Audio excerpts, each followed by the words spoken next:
এই গরম লাগছে, জোরে হাওয়া কর। ঠিক আছে করছি। এত হাওয়া করছে তাও তোমার গরম লাগছে? বসে বসে ভালো মন্দ খাওয়া একটু কম করো, নাহলে কবে বলি হাসপাস করে মরে যাবা। আমার মরণের কথা তোদেরকে ভাবতে হবে না, তোদেরকে যে দায়িত্ব দিয়েছি সেগুলো পালন কর। সালমা, তোমাদের চা বিড়ি বাঁধা হয়েছে, তাড়াতাড়ি দাও, আমার কাজ আছে। এ দেখো আমার 1500 মতো বিড়ি বাঁধা হয়েছে, লাও।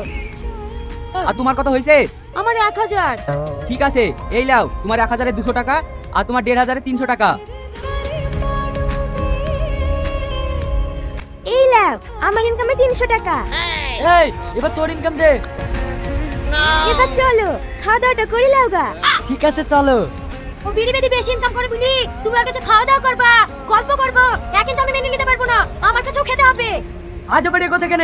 আমি তো আগে বলেছি যে বেশি ইনকাম করে আমার হাতে দেবে তার কাছে খাওয়া দাওয়া করবো, তাকে বেশি ভালোবাসবো। এইবার বুঝতে পেরেছি? আমার সমান ইনকাম করার ক্ষমতা নাই, আবার স্বামীর ভালোবাসা নেবে। এই চলো তো খেয়ে নাও গা। দাঁড়াও, আমিও তোর চেয়ে বেশি ইনকাম করবো, তারপরে দেখবো কার কাছে যাই।